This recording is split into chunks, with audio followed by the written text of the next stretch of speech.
Shalom, queridos. Louvado seja Deus, mais um capítulo da palavra do nosso Deus. E é o capítulo 4 de Neemias, que fala da defesa contra os adversários.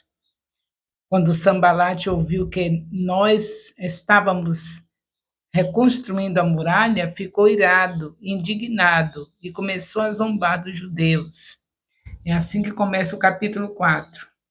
E vocês já sabem, né, que esses inimigos eram realmente daquela turminha de lá do início, né, da origem da maldição, que eram os amonitas, que estavam, e os moabitas, que foram gerados de um incesto e que com certeza só ia dar coisa que não presta. Então, agora aqui perseguindo, agora eles já são mesmo declarados inimigos, e estão aqui perseguindo Neemias. Então, o que nós vemos? Nesse capítulo está relata a zombaria dos inimigos para retardar a edificação do muro. Portanto, nós vemos que Sanbalate, né, tendo ouvido falar da construção bem-sucedida do muro, ficou muito zangado e zombou dos judeus. Então Tobias, o amonita, usou de sarcasmo. Ele disse que eles constroem, ele disse que eles, quem eles? Os judeus constroem, essa construção será fraca, será tão fraca que até as raposas poderiam derrubá-las. Nós vemos essa referência sobre isso no Salmo 63, versículo 10. Aí nós vemos que isso é terrível, né? Quando a gente está fazendo algo que alguém diz, isso aí não presta, isso aí não vai dar certo. Era isso que eles estavam fazendo, para poder desanimar o povo de Deus. E poderiam quebrar essas paredes recém-construídas novamente. Ele estava dizendo, na verdade, lançando a maldição de que aquelas paredes do muro poderiam ser quebradas novamente. Neemias 4, de 1 a 3, está nos falando sobre isso. Aí nós vemos a resposta de Neemias. A resposta foi oração. Assim, a resposta a essa zombaria foi a oração que Neemias fez. A linguagem que esses dois inimigos usavam era provocante, mas o refúgio de Neemias é a oração. Ezequias fez o mesmo quando os assírios insultaram e profanaram o Deus de Israel. Vocês lembram do passado, no livro dos reis, nós vimos o Ezequias fazendo a mesma coisa que Neemias está fazendo aqui, orando. Toda vez que o inimigo nos afrontar, nós temos um Deus que ouve quando nós clamamos. Em vez de nós ficarmos abatidos, procurando recursos em nós mesmos, procuremos o recurso que vem da parte de Deus, porque Ele cuida de nós nos mínimos detalhes. Ele não se esquece de nós, e nessa certeza nós vamos diretamente a Ele. Ele diz na sua palavra, em Isaías 49:15, que pode até uma mãe esquecer do filho que gerou no seu ventre, mas Ele não se esquece de nós. Então, por que se abater quando o inimigo estiver querendo a nossa derrota, provocando, desanimando? Não precisa se abater. Nós temos um Deus que não esquece de nós. Então, foi isso que Neemias fez, se refugiou na oração. Nós vemos que Ezequias fez o mesmo, já disse a vocês, estou repetindo, né? Quando os assírios insultaram e profanaram o Deus de Israel. Ou seja, a obra não foi impedida pelas zombarias do inimigo. Assim, construímos o muro e toda a parede foi unida até a metade, porque o povo tinha vontade de trabalhar. As zombarias não adiantou, o povo estava realmente com vontade de ver a vitória de Deus na vida deles, então deu lugar para Deus fazer a vitória, porque às vezes a gente não dá lugar, a gente desanima e Deus não pode prosseguir com alguém que não quer confiar nele. Se somente o povo de Deus estiver em contato com Deus e se lançar inteiramente sobre ele, todos os esforços do inimigo serão inúteis. Então, basta a gente confiar nisso. Se a gente buscar, agora trazer para a nossa realidade, como eu sempre faço. Se nós, no momento que vemos a zombaria com a igreja, as pessoas que veem nós sairmos para o culto e dizer que não adianta nada, estão perdendo tempo, perdendo a vida, em vez de estar se distraindo, as zombarias que fazem, nós devemos estar prosseguindo, confiante em Deus, mantendo a nossa vida de oração, lugar secreto, e oração no templo, oração em casa, estudo da palavra, fortalecidos em Deus, e deixe quem quiser zombar. Nós sabemos que o nosso Deus é acima de todos os deuses. Temos que confiar. Então, nós vemos a conspiração e mais oração. Quanto mais o inimigo perseguia, mais havia oração. Portanto, à medida que o trabalho avançava, os inimigos samaritanos viram que suas provocações não tiveram sucesso, ficaram muito furiosos e conspiraram para usar a força e lutar contra Jerusalém. Sanbalat e Tobias reuniram outros, os árabes, os amonitas, os adoditas, para impedir a obra. Se juntou com outros, é assim que Satanás faz. Ele envia um demônio, aí aquele dali a gente não deu atenção, mas a gente venceu, aí ele envia mais demônios e a gente torna a vencer, e se ele enviar mais demônios, nós continuaremos vencendo, porque nós vamos ficar em oração, de preferência unir oração ao jejum, porque para caça de demônios, jejum e oração é uma maravilha. Então, temos os recursos, jejuar, orar, estar adorando ao Senhor o tempo todo com a sua palavra. A gente pensa que adorar a Deus só é chegar na frente e estar com os cânticos lindos na frente da igreja. Adorar a Deus é obediência. Vamos viver na obediência? Você já imaginou o que é que Deus mais quer? Ele quer obediência. Desde o princípio, ele pediu só uma fruta que não comesse. Porque ele sempre requer que haja algo que a gente obedeça. Então, obedecer é adoração. Tem muita gente enganado com a cor da chita, como dizia minha avó. Está enganado, pensando que é simplesmente ter uma voz bonita, cantar maravilhosamente bem, e a primeira coisa que faz é ser arrogante com as autoridades. São arrogantes. Ah, se ficar com muita coisa, eu não vou nem mais louvar. Vou para outro ministério que tem gente me esperando. Então a gente precisa saber que Deus quer, para vencer o inimigo, uma vida de obediência, uma vida de palavra em obediência, não é somente ler a palavra, mas obedecer o que a palavra diz, e uma vida de oração. E aí não tem Satanás, não tem demônio que vença o crente que está ligado nessas coisas que eu acabei de falar. Aprendizado da palavra, vida de oração, vida de jejum, aí não tem diabo que vença você.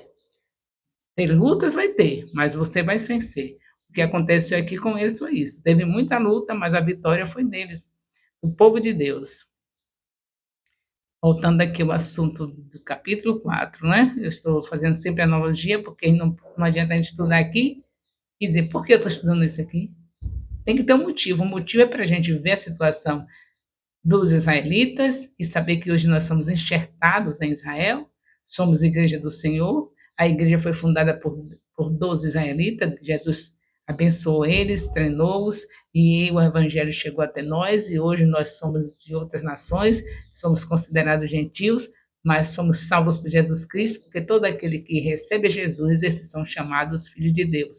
Então, nós estamos nessa luta contra o inimigo. Somos a igreja do Senhor Jesus. Israel está conosco e nós estamos com Israel. Foi Deus que fez isso, enxertou os gentios aos israelitas. Então, vamos sempre estar fazendo analogia do tempo deles, da igreja que não estava ainda enxertada, mas que era já exemplo para nós. De Gênesis a Malaquias, Deus está apontando a igreja, apontando Jesus. Quando está apontando Jesus, está apontando o que ele vai fazer pela noiva, o que ele faz pela noiva. E nós vemos aqui Deus falando o tempo todo, Vamos nessa trajetória maravilhosa de aprendizado, meditação da palavra, e a prosperidade será sem limites. Nós teremos uma prosperidade tal que nunca teve, porque Deus não mente. Ele disse: se a gente meditar de dia e de noite na palavra, nós somos como uma árvore plantada junto a ribeiros de águas, que dá o seu fruto na estação própria, cujas folhas não caem, e tudo quanto fizer prosperará. Deus não é homem para que minta, nem filho do homem para que se arrependa. Então, se ele está falando assim, que vai prosperar, vocês sabem que teremos os melhores anos, né? Iremos prosperar mesmo, bastante. E a prosperidade é para nós estarmos também continuando na obra do discipulado. Deus vai nos dar também famílias transformadas, nossas famílias todas completas em Jesus Cristo, dizendo: eu e minha casa servimos ao Senhor, porque todos falam a mesma linguagem. Nessa semana, todos falam desse assunto, de Neemias 4, todos, em todas as casas desse nosso Ministério Apostólico Internacional de Jerusalém, todos, em todas as famílias que estiverem em obediência, estão sabendo desse assunto, estão sendo edificados. E o que vai resultar nisso? Papai e mamãe bem, filhos e papai bem, com os pais bem com seus filhos, famílias transformadas, e o que vai alcançar mais? Alcançar vidas, de vizinhança, de colegas de trabalho, colegas de faculdade, e a gente tendo o que Jesus falou, discípulos. Ide e fazei discípulos. Então, eis aqui mais um capítulo, né? Vamos terminando aqui o comentário do capítulo. Um momento muito sério havia chegado aos construtores do muro. O inimigo estava ameaçando cair sobre eles e talvez destruir o que havia construído, ameaçando que o muro cairia sobre eles. E o Senhor estava com eles. Então, nesse momento muito sério, havia chegado aos construtores do muro. O inimigo estava ameaçando cair sobre eles. É muito sério, né? Você fazendo uma coisa e a pessoa dizer que aquilo vai ser derrubado. É terrível, mas eles venceram, porque confiaram em Deus, oraram. Neemias não brincou no serviço. Ele sabia que a melhor coisa era estar orando, porque a vitória vem do Senhor. No entanto, depois de tudo isso, essas palavras, essas profecias malignas, fizemos oração ao nosso Deus. Ele está falando, Neemias, o capítulo que fez oração. Foi a oração dependente de Deus, em primeiro lugar, na dependência de Deus. A próxima coisa que eles fizeram foi tomar precaução contra o inimigo, que também tem que ser isso, né? Vigiar, orar e vigiar, e colocar uma vigília contra eles dia e noite por causa deles. Então, não foi somente oração, acrescentamos também essa outra coisa muito importante: orar, jejuar, obedecer a palavra que está nas suas mãos. Esse livro é o livro do Senhor, a voz é dele aos nossos ouvidos, precisamos ouvir diariamente a palavra de Deus e também vigiar, né? A verdade, quando você está aprendendo a Bíblia, você já está vigiando, porque você tem resposta para tudo. Porque quem conhece o Senhor entende tudo. Você conhecer a Bíblia, estudar a Bíblia, é entender tudo. E entendendo tudo, porque conhece o Senhor. Então, não tem como ficar assustados com as ameaças de Satanás nas nossas vidas, quando sabemos que, assim como ele deu vitória para Neemias, dá também para nós essa nova aliança, onde a igreja está prosseguindo para um encontro maravilhoso com Jesus. Ele está voltando breve, como ele disse em Atos 1, capítulo 1, versículo 11, que ele estaria de volta com poder e glória para buscar a sua igreja. Então, não desanimar. Sabemos que as lutas de Neemias são as mesmas lutas de hoje. Nós temos um muro para construir, que é a proteção da nossa casa, da nossa vida, da nossa cidade. É uma vida de oração, é esse muro que nós estamos construindo, um muro de oração, um muro de conhecimento da palavra, de meditação da palavra. Tudo isso é a nossa proteção. Oração, jejum, são nossos muros, né? Nosso muro. É um muro que eu estou falando, é a analogia entre o muro de Jerusalém e o muro que temos que fazer hoje. Não temos uma cidade cercada de muro, não é da nossa história, do nosso tempo, de fazer cidade cercada de muro. Mas sabemos que, em termos espirituais, o muro que a gente tem para proteger nossa família, nossa cidade, nosso bairro, nossa rua, é vida de oração, é meditação na palavra. Essas são as muralhas que ninguém pode derrubar. Se você tomar posse disso na sua vida, viver uma vida de meditação na palavra, uma vida de oração, uma vida de jejum, não tem demônio que consiga derrubar você, nem ninguém que você estiver protegendo com essas muralhas. Então, essa precaução.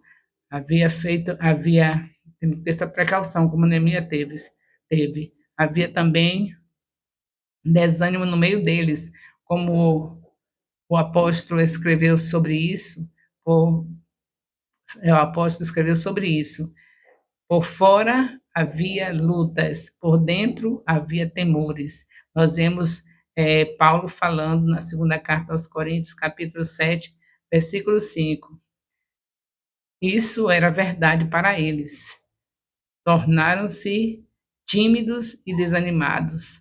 Foi Judá, a tribo principesca, cujo emblema era o leão, que mostrou desânimo e estava pronto para desistir.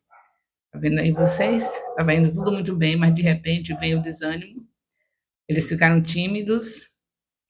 E nós vemos que Paulo fala sobre isso, desse tipo de situação, em 2 Coríntios 7, 5. E aí, nós não vamos, de maneira nenhuma, copiar essa parte, copiamos só as partes positivas dos personagens bíblicos. Desânimo nem pensar, de jeito nenhum. Mas Neemias respondeu à reclamação: não podemos construir o muro. Contudo, o melhor remédio era continuar. Não podemos construir o muro? Quem disse isso? O melhor remédio é continuar orando, trabalhando e vigiando os adversários. Os adversários pretendiam fazer um ataque surpresa e matar os trabalhadores e fazer com que o trabalho cessasse. Esse era o plano deles, mas eles não contavam com Deus.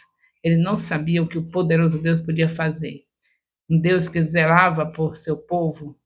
10 vezes os judeus 10 vezes os judeus que estavam espalhados entre esses adversários os advertiram do grande perigo do ataque vindouro. Este foi o outro desânimo, o medo do ataque que haveria de vir. Mas a confiança de Neemias permanece. Então Neemias agiu na energia da fé. Ele sabia que Deus estava lado a lado com ele, ao lado deles, e que ele lutava por eles. Ele preparou todo o povo para o conflito ameaçador,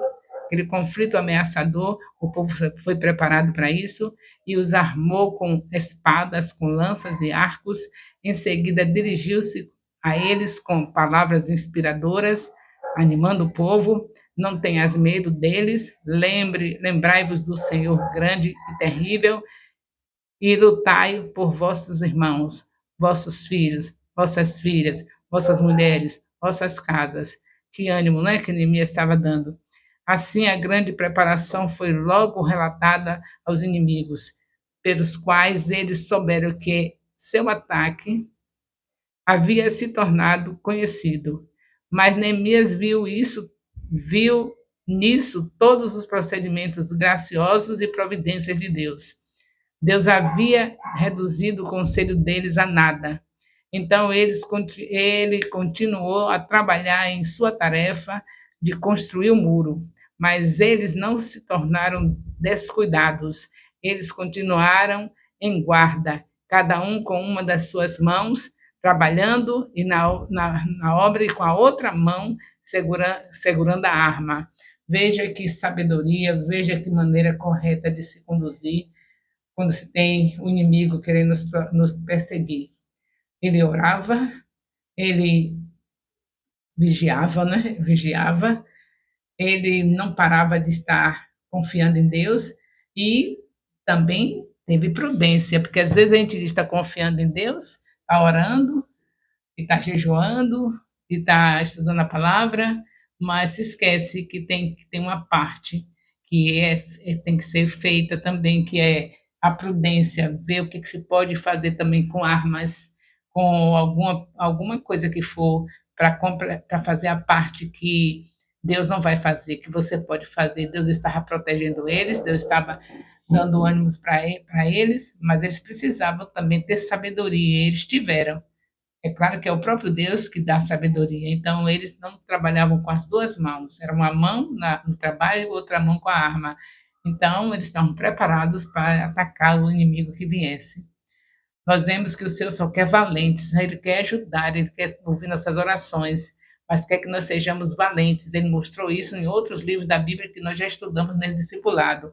Mostrou quando Moisés viu o mar na frente, os inimigos atrás, muralha de um lado, muralha do outro, encurralado. Deus disse: "O que você está clamando, Moisés? Agora faça a sua parte agora. Lança a vara no mar." Então, tem momentos que o Senhor está dizendo assim: você já está confiando em mim, você está vendo que eu dou socorro, mas faça a sua parte. Aí Moisés lançou a vara no mar e o mar se abriu. Então, nós vemos vários exemplos disso, de Deus. Aí a gente vê também outro livro, nós já lemos muitos livros aqui, graças a Deus, desde Gênesis até Neemias, já foi um bom número de livros da Bíblia, e a gente vai ter muita coisa para relembrar, não é? No caso também de Gideão, o Gideão, nós temos outros também que tiveram essa prudência. Eu estava lembrando nesse instante de um dos livros que a gente leu que teve um caso semelhante a esse. Eles prudentes, não somente confiou porque estava orando, porque estava na obediência ao livro de Deus, ao Pentateuco, não foi somente isso, mas também fez a parte deles. Então, são vários exemplos que a gente vê de prudência e a gente deve trazer isso para a nossa realidade. A gente está lutando contra o inimigo, mas sejamos prudentes, né? Por exemplo, vou dar aqui um exemplo muito comum na minha vida. Você está lutando contra o inimigo que quer matar, roubar e destruir. Você sabe muito bem que ele quer matar, roubar e destruir.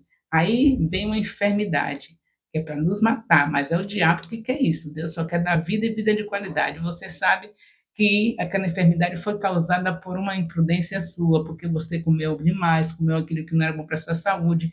Então, vigia, né? Você ora, pede a Deus o perdão por ter sido glutão, ter comido coisa que fazia mal, sabendo, mas comeu. Mas você agora vai fazer o quê? Você vai evitar, não é somente confessar, mas vai evitar, vai comer coisas saudáveis para rebater aquele mal que houve no seu corpo, porque você está orando, acreditando que Deus cura toda doença e toda enfermidade, mas você não vai ficar na imprudência, dando chance para o inimigo, continuando a comer aquilo que você sabe, que até os médicos declaram, a internet declarando o tempo todo os males que faz aqueles alimentos, e você vai continuar comendo, porque sabe que Deus está com você, que o inimigo quer lhe matar, mas Deus quer lhe dar vida. Aí você está nessa certeza e pensa que deve ser imprudente, comer tudo que você deve comer, mesmo sabendo que as autoridades da saúde estão declarando que faz mal, mas você come a si mesmo. Isso aí não é vigilância, não é seguir o que Neemias está seguindo aqui. Não, o Neemias estava trabalhando, o pessoal com uma mão na massa e outra mão com a arma. Não é isso? Não, eles não foram dizer assim, não, mas Deus está conosco, Deus está nos dando a vitória, a gente vai continuar a trabalhar e acabou. Não, trabalhando uma mão na massa, outra mão com a ferramenta, com a arma. Então, você é a mesma coisa, tá? Deus está te curando, Ele cura toda doença e toda enfermidade. É você confiando em Deus e sabendo que você tem uma parte a fazer, se alimentar corretamente.